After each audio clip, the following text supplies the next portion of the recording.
Story 1. Should I forgive my dad?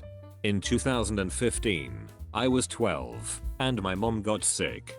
To the point where she couldn't work. She had home health nurses, feeding tubes, and regular month-long hospital stays. During this time, I looked forward to spending time with my dad. A week long of caring for my mom and a weekend for fun. I was excited for his weekends. However, around Christmas, I found a notebook that had pages and pages of statements in which my dad and his now wife thought my mom was an unfit parent. I thought to myself, unfit? She's sick and fragile and needs someone, so I stayed that weekend in my room and cried. I didn't eat, just slept and cried. When I made it back to my mom's, I told her I no longer wanted to go and she allowed me until 2 months later. In the second week of the second semester, my dad came and picked me up from school and explained that I live with him now. Those first 2 months were the hardest because he didn't let me see my mom, took my phone when I wanted to talk to her, and removed my door from the wall. All in that time. He only comes back from work on the weekends and I'm walking, driving to grocery stores and my brother's school and cooking dinner every night with a secret credit card I had to hide from his wife. When she came in early from work and found my card before I got out of school, my dad came home and destroyed every piece of furniture in my room and choked me. I was 13. All I could do was cry and call my mom. She told CPS and he did it again. I hated my life. That summer I seen my mom for the first time in months and hated to go back.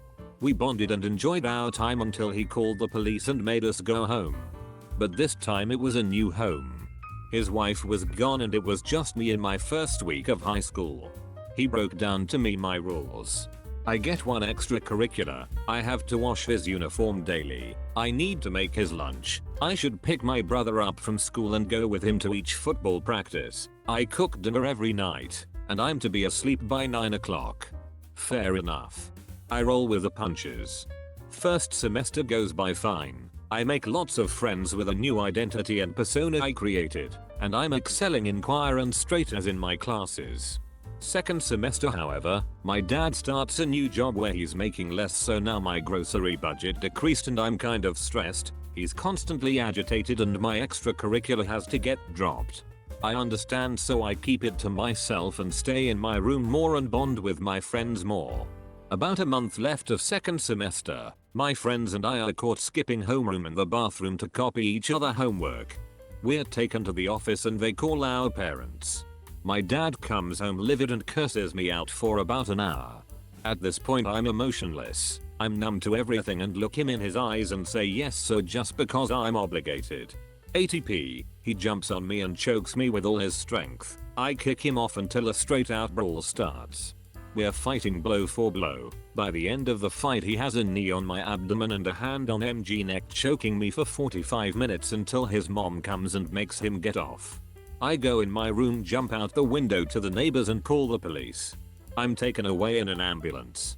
After 6 hours of nothing I find out I have intestinal bleeding and required to stay in the hospital for 2 days and in the psych ward for 2 weeks. Upon my release, I'm prescribed meds that make me numb to everything. The next few years of my life is a blur until my senior year when my dad moves us back to MH hometown a mile away from my mom. I'm in a new school but gets to see her for 20 hours a week. So I get to spend 2 nights and 1 hour a day here. It's convenient and I finally have a space to talk about my feelings. I get a boyfriend. I tutor every day. College applications are great. I start the track team. Still obese, about 255 at this point. Then COVID starts. The second month of the shutdown I turn 18. Move out from my dad's, graduate high school and is able to visit my boyfriend almost every day. He comes and visits on weekends. That fall, however, my mom's eldest daughter, my sister, drug addiction gets worse and her 3 kids come to live with us. At the rim I was 500 miles away at college, so was my boyfriend.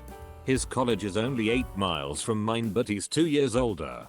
By that 3rd month in, a second wave of COVID happens and requires another shutdown. My mom calls me and tells me she is once more in the hospital and dropped my nieces and nephew off with my cousin.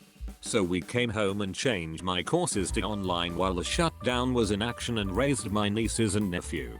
This was good. maintaining a 3.0 GPA. I'm working as a pizza delivery driver, going online classes, and still taking care of the kids daily.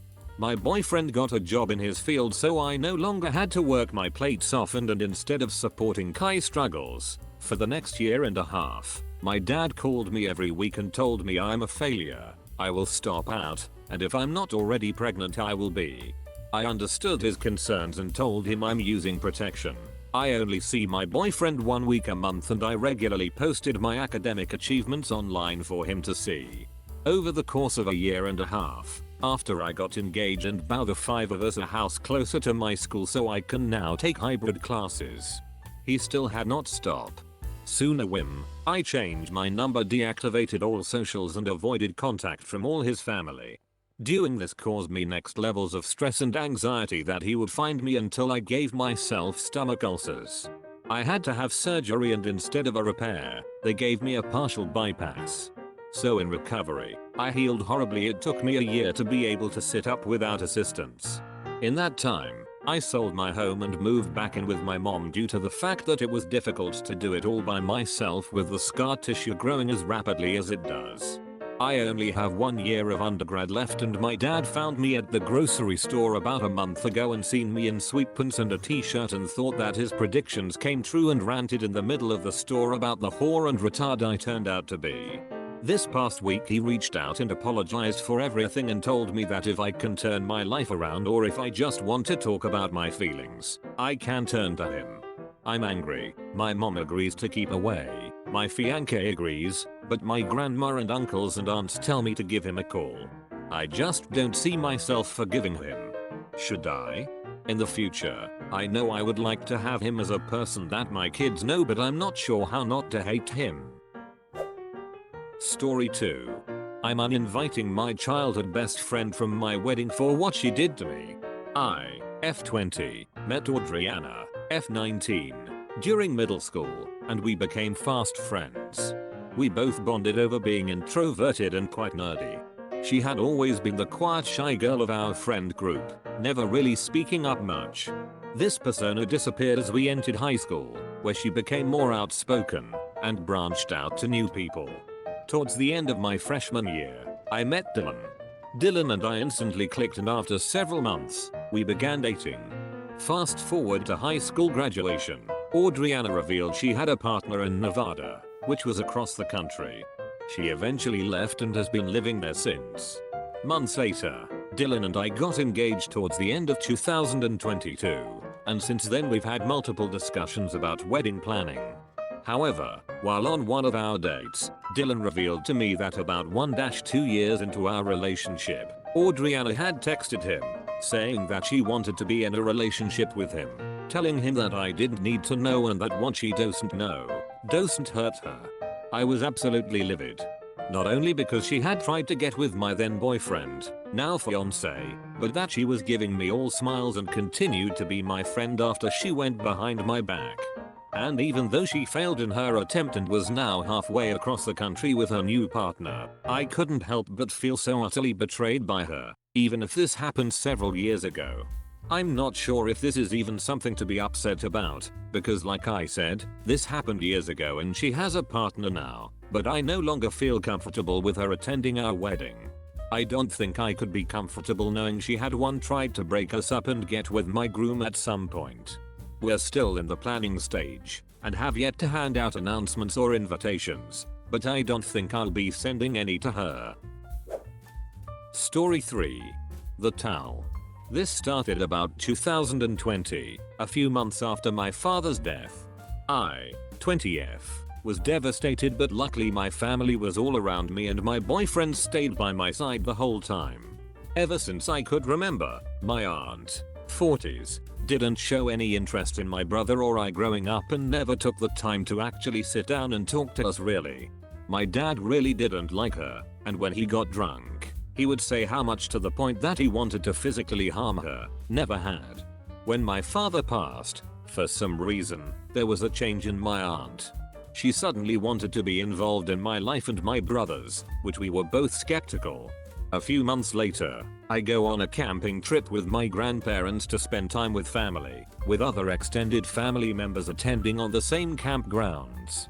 I needed to get out as I had tucked myself away in my room and didn't get out at all except for work and if I end up running out of food. Now, my aunt wasn't on this camping trip, but I had borrowed a towel from my grandparents to wrap my suit in. At the end of the trip, my suit was still quite wet for some reason and they told me to just keep the towel as it was just a towel. I didn't think about it at all, no one would, and traveled back home. At some point, a month later, my grandma tells me that she made a mistake in giving me that towel, as it wasn't hers to give, and it was in fact my aunt's. I said no big deal, next time we see each other, I'll hand it over and you can give it to her. They live together. Another month passes and they decide to visit my stepmother, as they usually stop in town for a night to visit as she and my father have 2 guest bedrooms as my brother and I moved out. I had the towel folded and I accidentally left it on the counter. I kicked myself for it but I figured there's always next time as it's just a towel. And my apartment is 40 minutes away from my stepmother's so I'm sure they'll forgive. When I arrive, I realized that my aunt came along as they were heading to the state over tomorrow for family time with one of my grandma's many sisters. When my aunt sees me without a towel, she huffs and takes note. Where's the towel? It's very important to me. Right double quotation mark. If it was so important, maybe don't leave it with the other towels in the hallway closet. Ah, I forgot it. I'm sorry. My grandma was in the kitchen helping make lunch at this time, and she goes straight to her mother, and I sit down in the living room, trying to not cry at the fact that the house still smelled like my father. The memories of growing up made her shift, but it was ruined by hearing my aunt whispering, "She always does this, she always does this," with my grandma trying to calm her down. I wasn't just going to sit there and take it. My father must have smiled upon me as I got up and left the house to head back to my apartment. It took them about 45 minutes to realize I had left to go get it. I had just left with my stepmother calls me asking if I had just left. Well, I needed to go back to get this very special towel. This oh so important towel. This one of a kind towel, I would say in a sarcastic tone. The towel itself was thin, with the ends of it stringy as it was old and the print had long since faded from it, with some kind of palm tree or large leaves faded on it. My stepmother was silent a moment, before saying, "Alright, we'll see you in a bit." Right double quotation mark. I get there in about 30 minutes, and the door is open, and through the screen door I can see my aunt speaking to everyone who was sitting on the sofa. When I walked in, it went quiet and I handed her the towel. Instead, she would place a hand on it and tells me to keep it. I rolled my eyes and we moved on. We ate lunch, and I left shortly after. The next few months, my aunt would alarmingly get married, which I think no one in my family thought would happen to her, but managed to find someone on Christian Mingle. He's actually a nice dude and I keep wondering why and how. Anyways, because COVID, my aunt held the wedding in my grandparents' backyard, with family and I help out decorating. It was actually pretty nice considering. The holidays roll around, and my family does a secret Santa this year. I got my grandma, and I think my aunt got me. Otherwise, additional gifts are passed around and for some reason, my aunt insists on opening her gift first. I didn't argue, and I did it without a second thought. My boyfriend, grandma, grandpa, stepmother, aunt, and her husband go quiet as I pull it out. A towel. With my name stretched across it, custom made. I was so dumbfounded, I just stared at it. I remember my aunt's voice going, "So you don't get confused next time."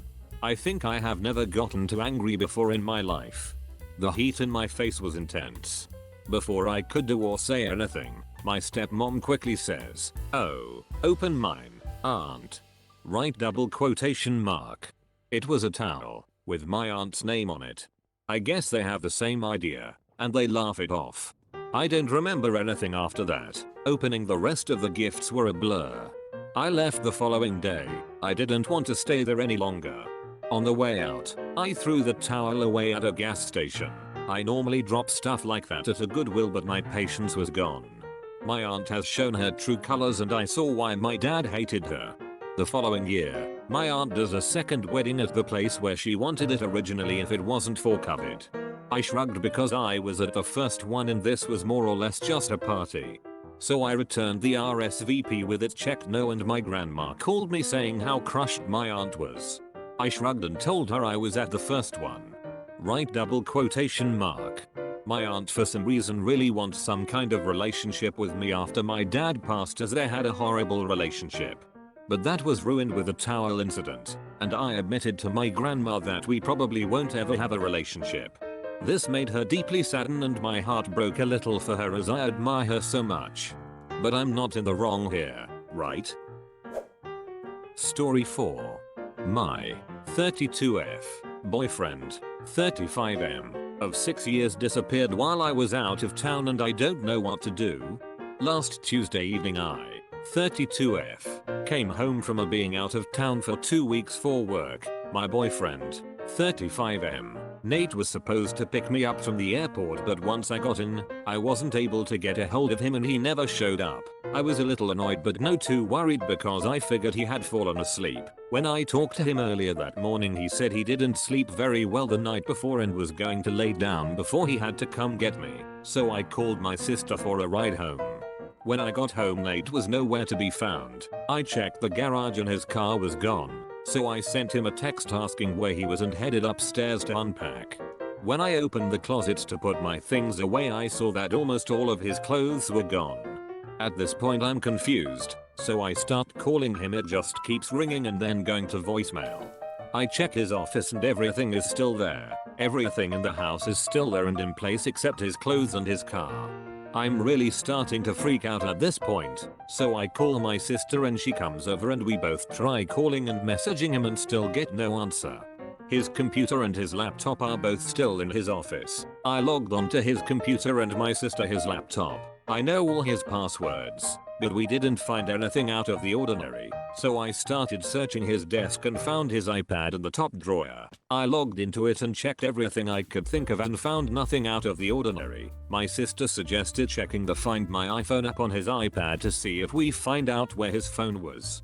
We logged into the app and see that his phone was pinging in the next state over. I started calling him again but still got no answers to my calls or text.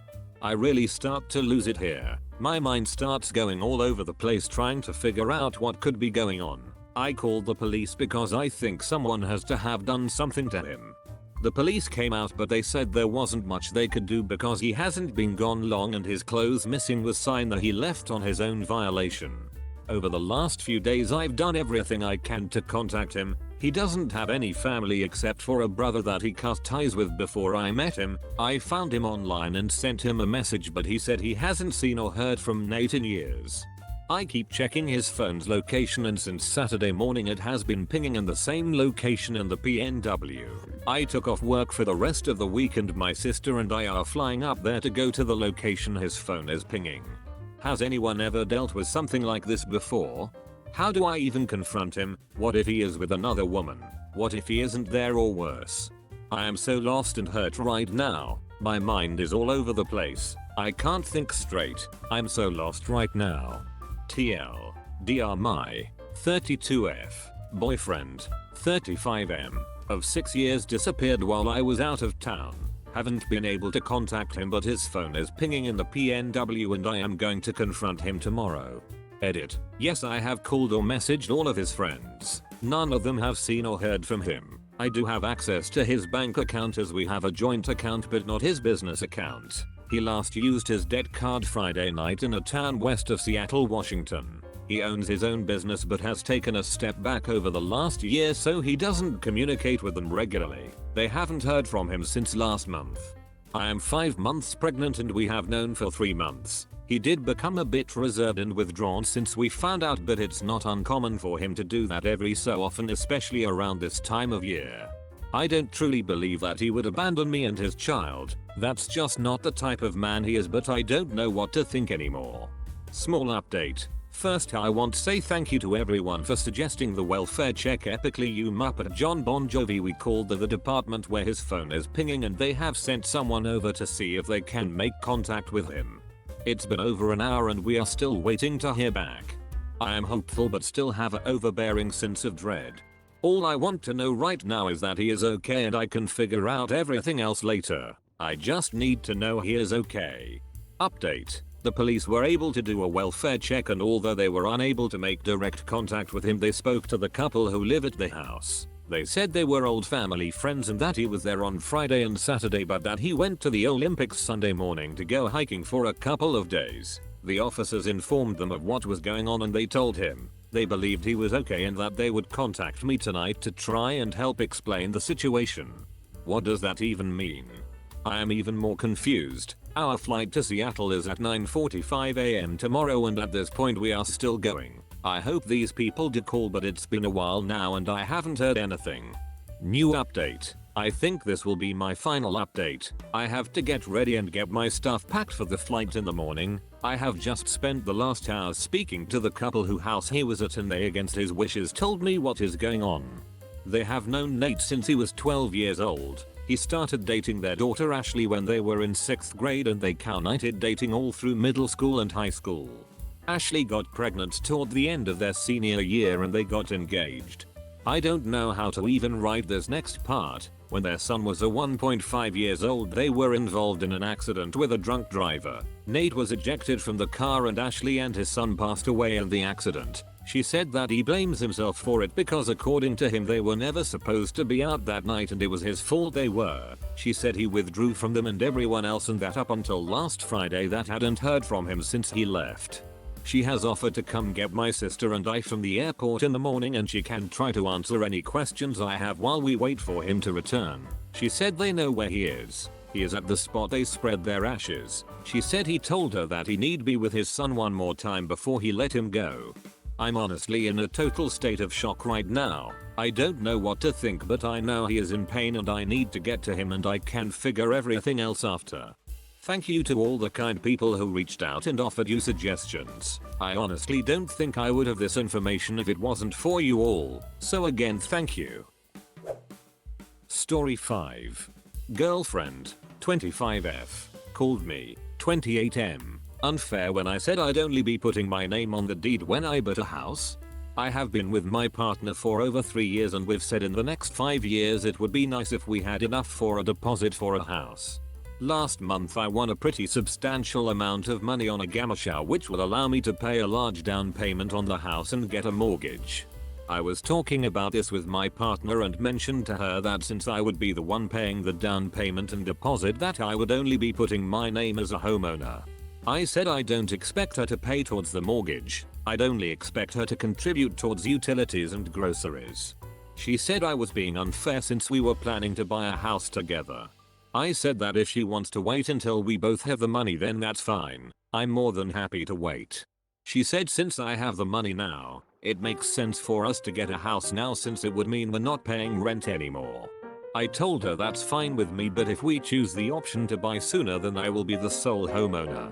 She again said I was being unfair since it should be both of us but I just pointed out that I'm the one paying the deposit and down payment so I'm going to be the one who owns the house. She just repeated that I was being unfair towards her and that we should both be on the deeds as homeowners. How would you handle this? TL. Doctor, I recently won a substantial amount of money. I plan to use the money for a deposit for a mortgage. I told my GF if I paid the entire down payment then I would be the only homeowner but I am more than happy to wait until she has her half of the deposit if she wanted to be co-owners but she said I was being unfair and should put her name down on the deed anyway. How would you handle this? Story 6. My husband, 34M, is saying inappropriate things to me, 34F, about our future. My husband 34M and me 34F, been together for 9 years. I am facing a possible terminal illness diagnosis. As you can imagine, with this, comes a lot of uncomfortable conversations. I've discussed with him that if I pass I am okay with him finding love again if he wants to. I personally feel like these are normal conversations considering the circumstances. I could be wrong. Well, during arguments he has been saying some things that I find to be extremely hurtful. Today, he went on a field trip with our son. Afterwards he and my son went to get ice cream. He told me this. Well, later my son tells me that his friend and his mom came along. I asked my husband about this. I honestly just thought it was weird that he left this part out. We bickered about it for a second and honestly it was pretty immature. Then he said, I just want to keep my options open for when you die. Right, double quotation mark. This isn't the first time he's said something of this nature, and every time he says it's because it's messed up that I talk about what my wishes are or what I'm okay with if I pass. He says that's the equivalent of his jokes. I feel like this is completely inappropriate and do not want to put our relationship on blast, but I'm curious on others' opinions of this. I also told him I was going to post this and he got very upset about it even knowing it's anonymous and said that if I have the energy to post this then I should have the energy to take better care of our children. Story 7. I'm 20F. My Christian parents, 44F and 48M, installed a camera in my apartment. I've lived with my boyfriend for half a year without them noticing, basically gaslighting them that the camera was broken. They'll come to visit in August and find out the camera works just fine. What should I do? Sorry, this is kinda long. So, for context, I live in Russia. My parents live in Siberia but managed to buy an apartment in Moscow long time ago, so when I finished high school I got into a university in Moscow and started to live in this flat. My mother is a very anxious and controlling person. Near the end of my senior year of high school she would have mental breakdowns about me living every day, sometimes several times a day. She was afraid that I would somehow get killed, raped, pregnant, addicted to drugs, etc. She was also convinced that I couldn't survive alone. She believed I wouldn't be able to cook, clean the apartment and use public transport even though I managed just fine when we lived together. So, to save my mother's nerves my parents decided to install a camera in the apartment. The camera is facing the front door. They told me it was specifically installed so they would know when I come home and if I bring anyone over. The first year of living alone with this camera was insane. My mom would have random breakdowns when I didn't pick up the phone. I was sleeping because it was 8 AM on Sunday, came home a little late, 8 PM.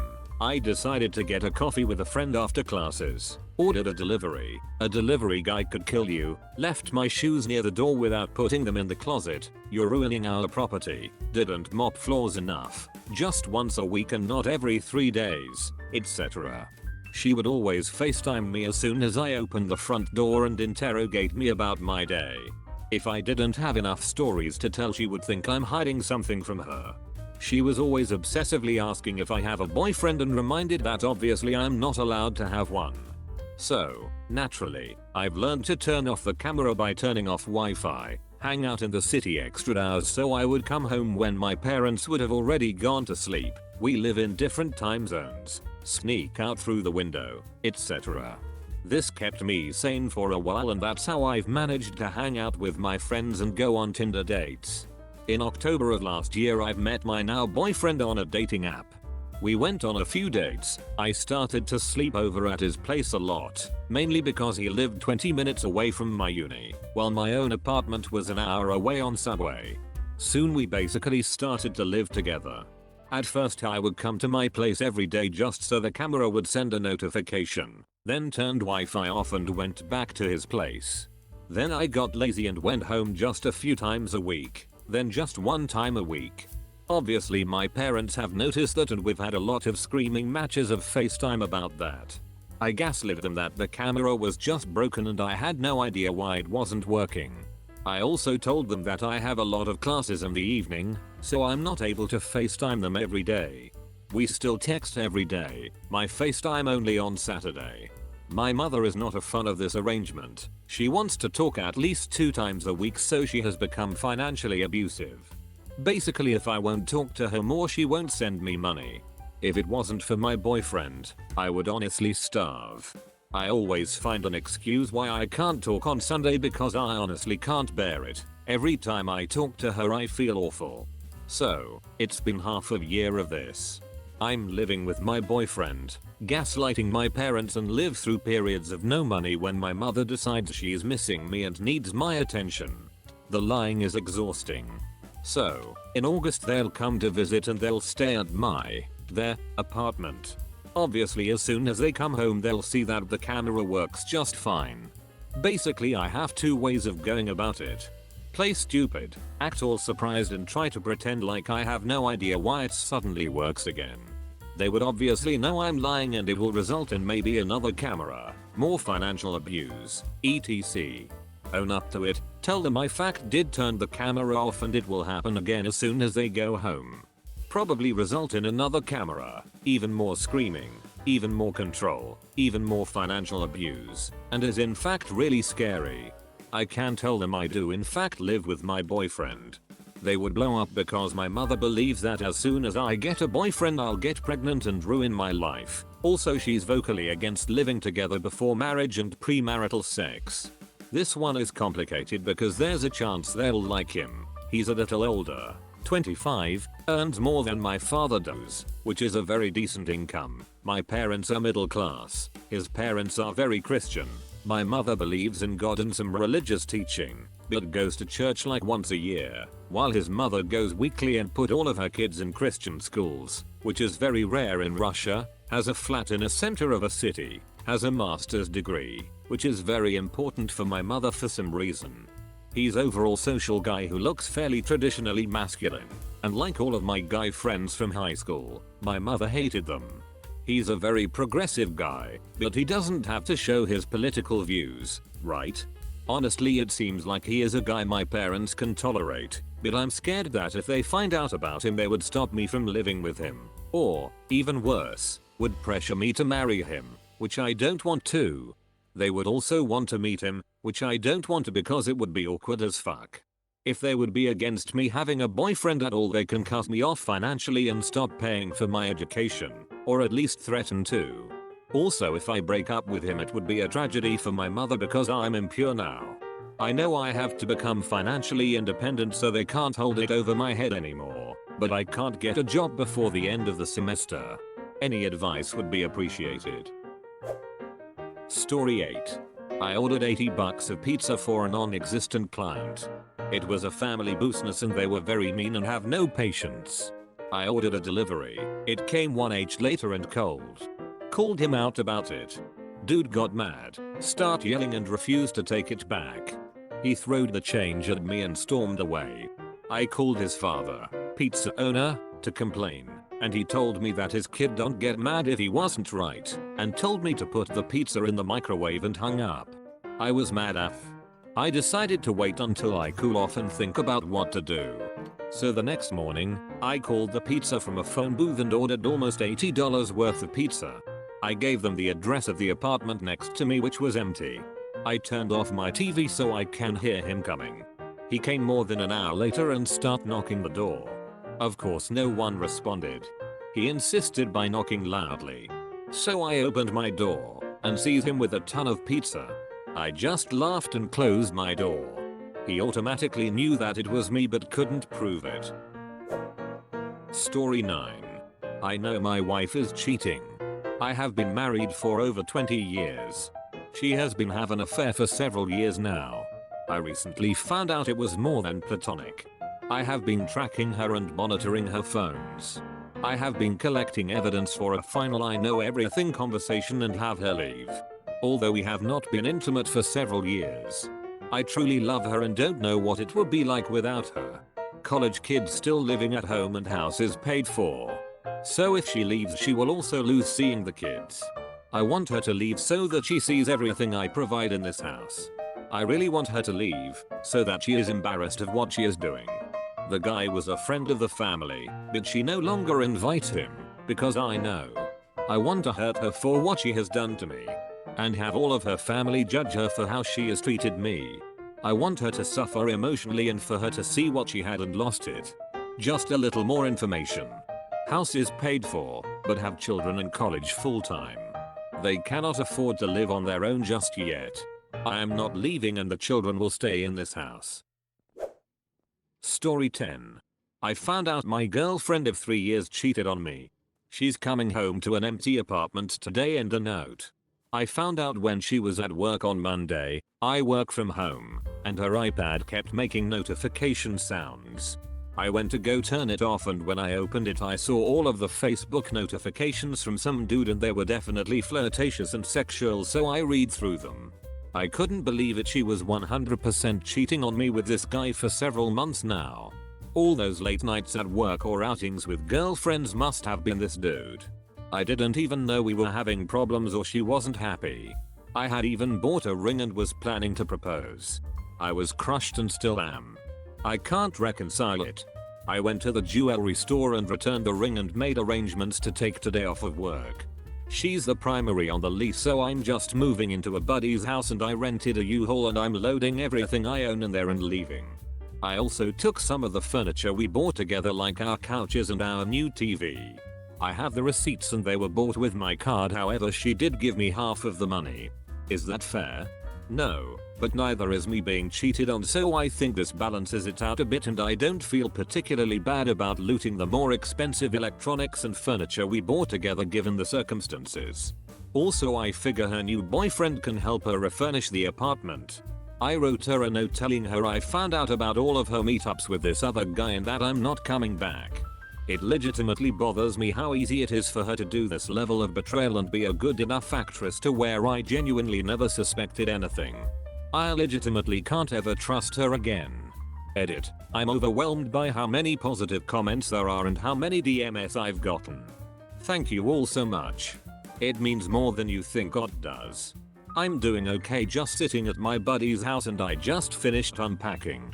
My phone would probably be blowing up by now if I didn't block her number. I just don't want to talk to her at all. I'm not interested in trying to rub it in or be petty, I just want her out of my life and to move on.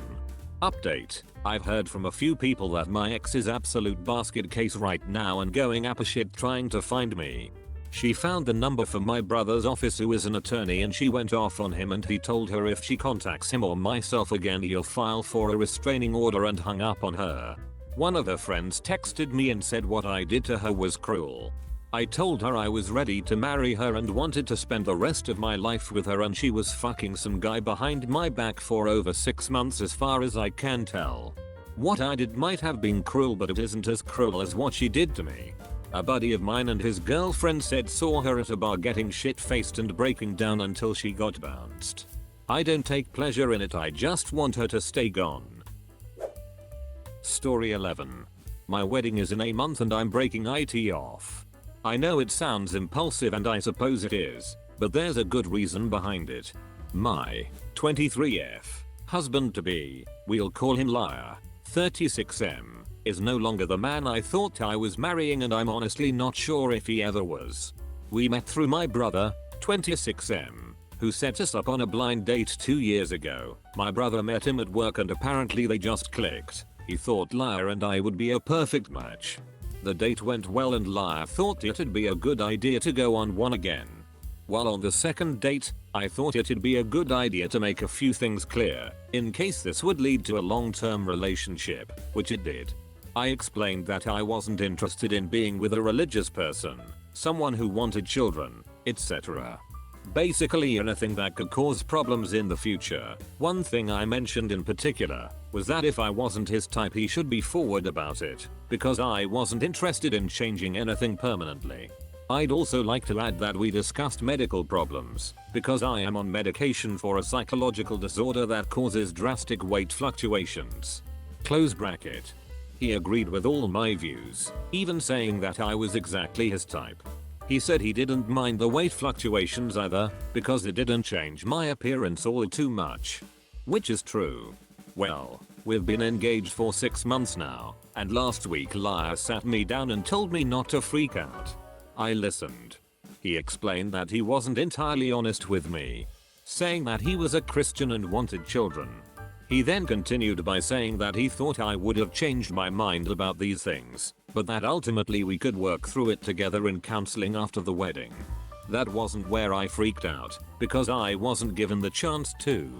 He didn't stop at the stuff mentioned beforehand. He gave me the following list of things he didn't like about me and thought I'd have to change. I'd have to go off the medication, because he didn't like that sometimes I'd be easy to pick up and other times not so much. Apparently this was embarrassing in front of friends. 2. I'd have to start wearing makeup. I have a skin condition that doesn't allow for it. 3. Dye my hair brown and get it chemically straightened every few weeks. He didn't like the curls and was even willing to pay for it. Yay. 4. Get a boob job. And more things of the like. I stayed quiet and said that he'd have to give me a moment. I've been staying at my friend's place for the past week. Liar doesn't know. But he did get my parents, who I haven't spoken to since I was 14, to call me. Apparently he's had contact with them the entire relationship.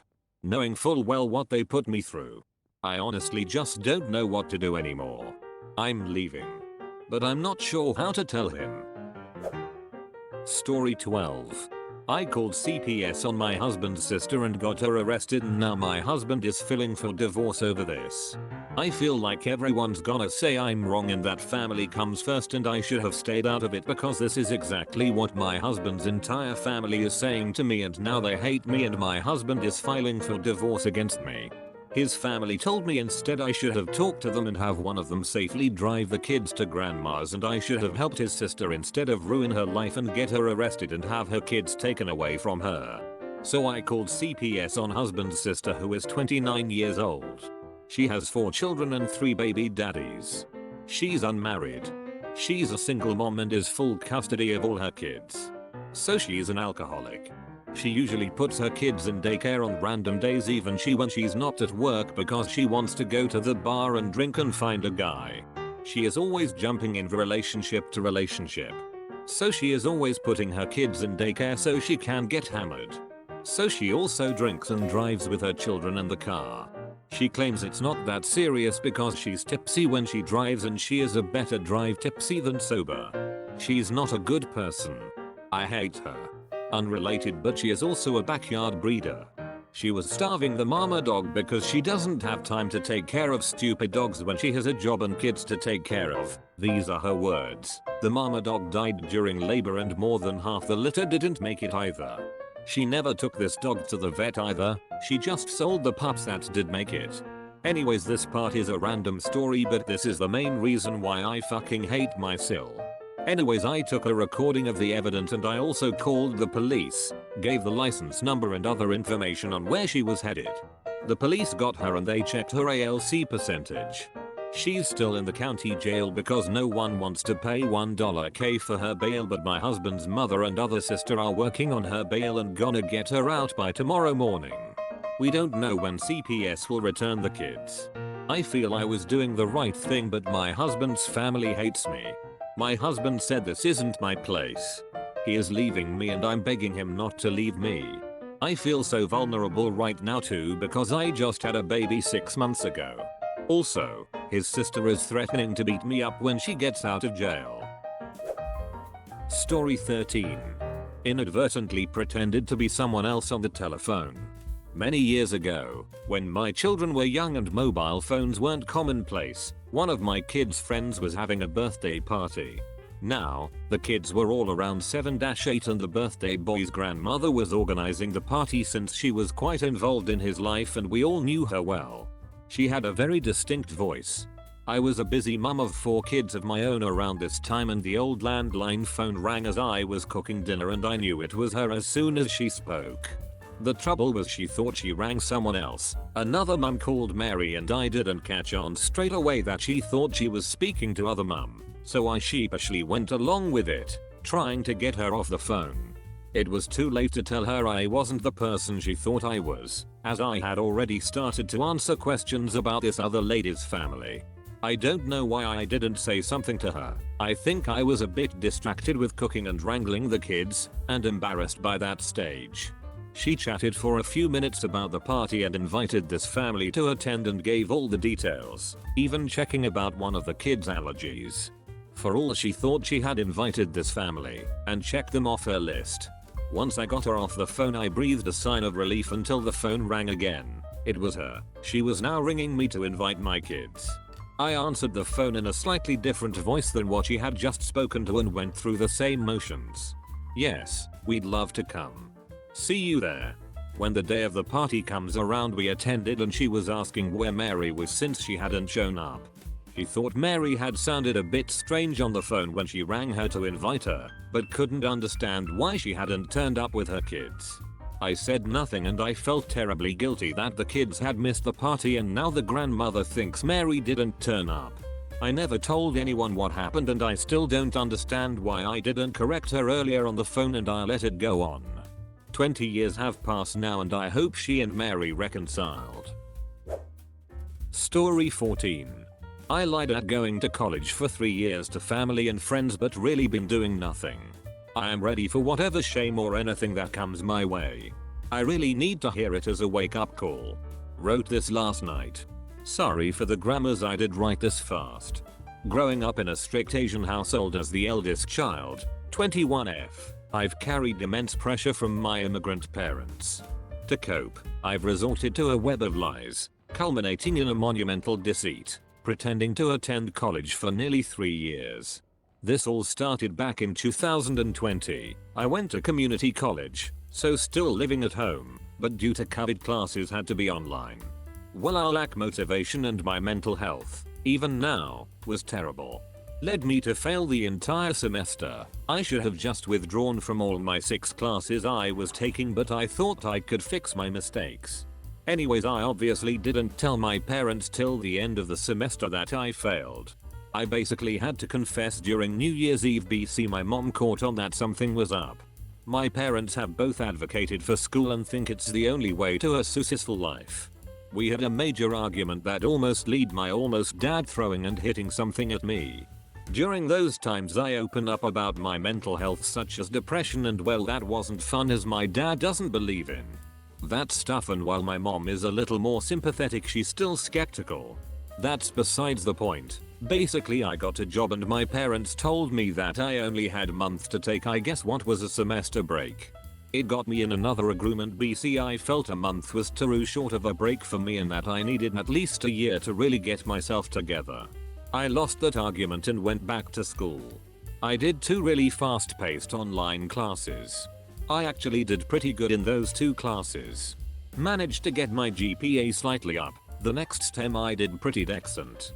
It wasn't until spring 2022 where the grades came crashing. I learned something at myself during those times, and it's anytime I tend to really well in something I stopped trying BC. I think everything will work out. I told my parents what happened and that I wanted to drop out. They gave me an ultimatum: either I find some job and then move out or stay in school. This is where I fucked up. I wish I took the job offer instead of sticking with school. I mean, I told them I'd rather work, but the guilt I had choose that path ate me up. They looked so disappointed, especially my dad BC. His dream is for me to get an education.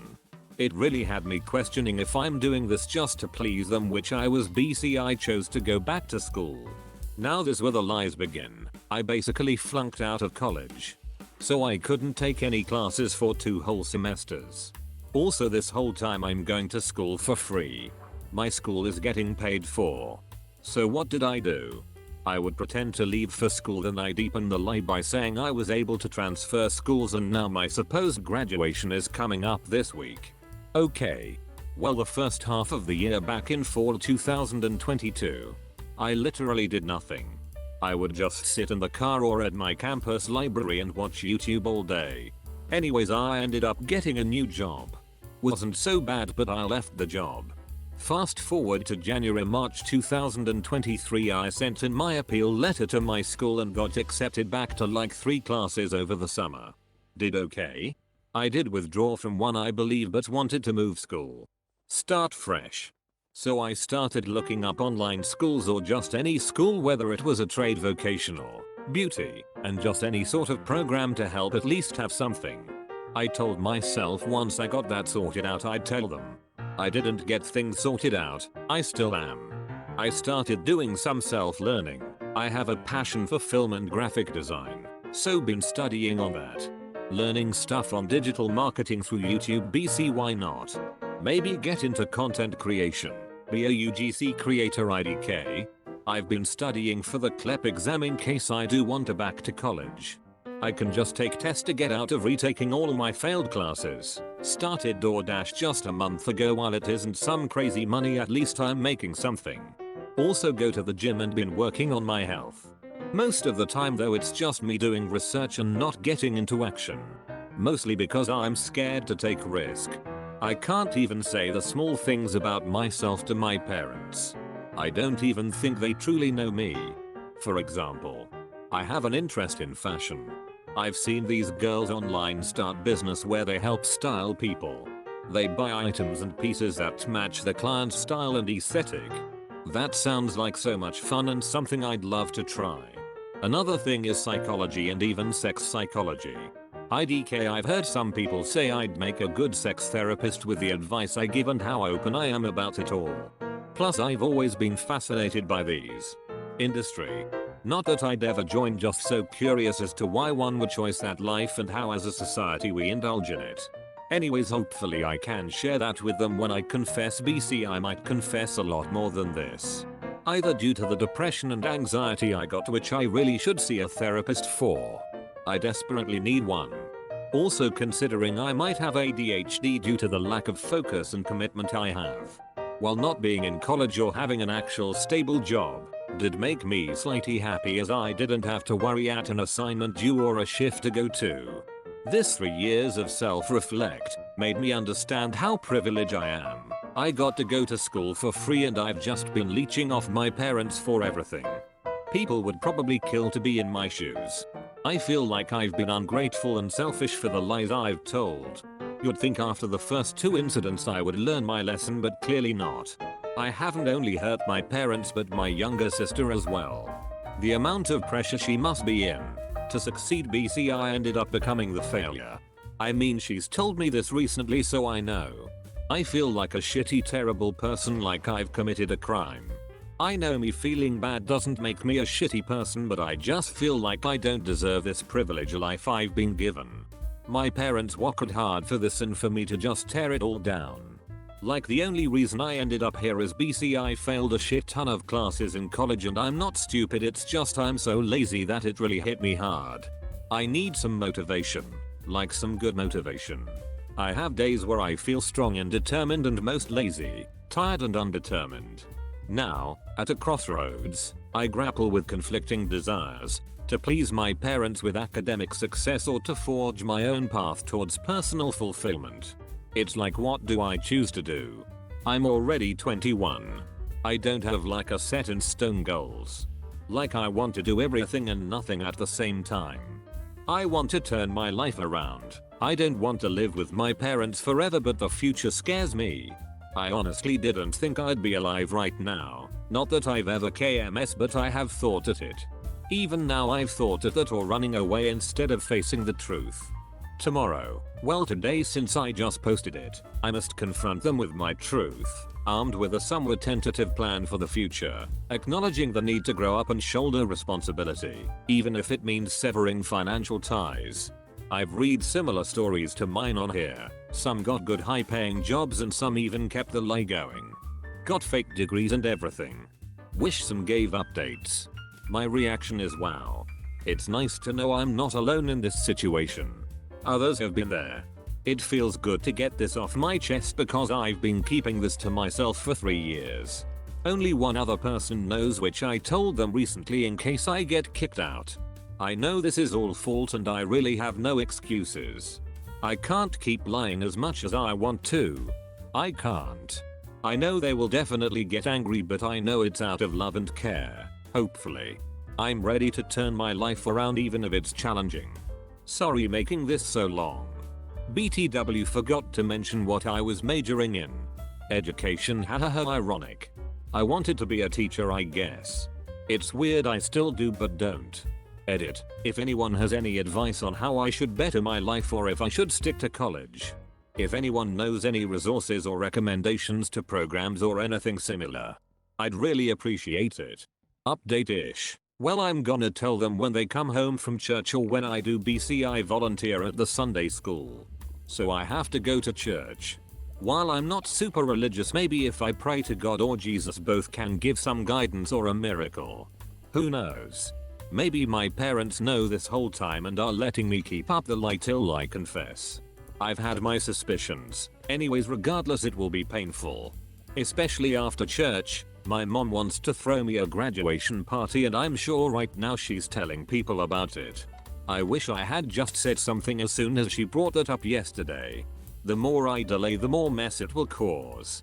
I've already delayed for almost 3 years. I think I got so caught up in my lie it just never really hit me that I had to tell them the truth. I'd leave every morning around a certain time and then I'd just do whatever. Forgetting this major situation. Hell, I almost was considering buying a fake degree and saying I actually don't want to go to my graduation anymore. Also, I mentioned in the comments about needing school receipts. I was gonna make fake ones that would be crime. This is how mentally fucked up I've become. I don't deserve my family's forgiveness. I did so much hurt to them. Story 15. I'm putting my extremely profoundly disabled 7-year-old into a residential facility so I can forget he exists. I'm not sorry. Custom. I can't tell anyone this, even my therapist. Lambaste me if you wanna and maybe I even deserve it.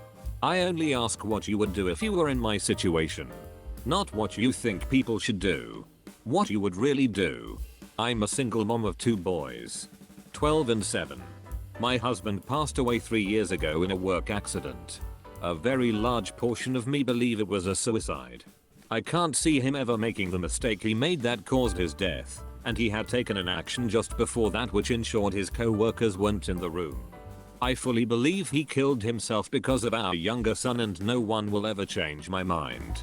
We were told when I was pregnant that he would have Down syndrome. We could handle that, even if it was severe. It turned out he has a chromosome deletion. His disorder is kind of rare, so I won't post which specific one, but suffice to say he'll never be anything more than he is now or has ever been. And what he is nothing. He doesn't appear to have any awareness and never has. His eyes are locked in one position. He doesn't respond to noise, touch, or pain. He is total care. He is capable of nothing. He is tube fed and on oxygen. He is in diapers and will be forever. He makes no sounds, no attempts to communicate. He never even really cried as a baby. He has never made an attempt to interact with anyone or his environment. I'm not upset because I got a special needs imperfect child. I feel the way I feel because this thing takes up 200% of my time and does nothing. I didn't get an imperfect child. I didn't get a child. I don't love him. He doesn't have any personality. There is nothing to love. And yet I'm responsible for him. In addition to his extreme delays, he's also medically fragile. Respiratory crises, fecal impactions. His autonomic nervous system doesn't function properly. Issues with his G-tube. Infections. Pressure sores no matter what we put him on or how we position him. Our oldest son has suffered because his non-existent brother has colored everything in his life. He's had medical care get delayed because there's only one of me and his brother is more critical. We do have a visiting home nurse but only 20 HRS week and we aren't eligible for more. I was starting law school. I gave up my dreams and my plan for my children for this potato. My older son can't do a lot of things he wants to do because of the younger's need for care and appointments. The final straw was I heard a sound. I went into younger son's room to check, thinking he had forgotten how to breathe again, and saw older son hitting him and screaming, "You're why I don't have a mother. You're why I don't have a father. You're why I can't have friends over. You're why I can't be in sports. I didn't ask for you and I hope you die." Double quote. Instead of being horrified, I watched. And younger son just did not react. No signs of pain or fear or upset. No reaction at all. He breathes but he is not alive. He doesn't know who I am. He doesn't know who older son is. He has no sense of self, life experience, or awareness of his surroundings. He doesn't need to be in my home. He doesn't know or care where he is. He is genetically my son but he is not family. My previously abused, brain damaged cat who can't walk straight has more personality and is far more lovable than my child. In fact, I was looking forward to raising a Downs baby. Even one with severe impairments, for that reason. With disability can come gifts. This boy is not a gift. He is a genetic mistake I probably should have miscarried and would have definitely terminated if I'd known he would be like this. And the flip side is, if he has awareness, he's miserable. And there is nothing I can do. If he has likes and dislikes, no one knows what they are. If he is in pain, he can't tell anyone.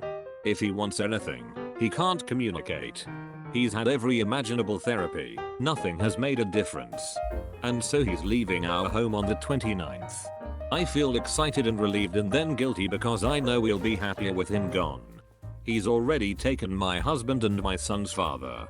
He was working so much OT to pay for the cucumber's care.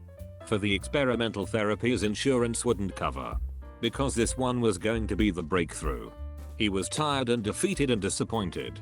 He sought counseling as well, but I don't think he could ever say the words "I don't want my son in my home" either. He's ruined my oldest son. I was so wrapped up on the younger I never realized how ignored and damaged he was. He lost his father too. I didn't just lose my husband. He is my priority now, and this malignant lump can be someone else's problem. At least they'll be paid a wage to care for him. At least they'll get a break from him when they punch out. I just want to never think of him again, and I'm not sorry. And for that, I'm sorry. Thanks for reading. Edit. Thanks you Piconiques for calling me a liar. Are you a medical doctor? If your Google fu was any good, you would have stumbled on 3p mosaic deletion duplication syndrome. That is the disorder my son has.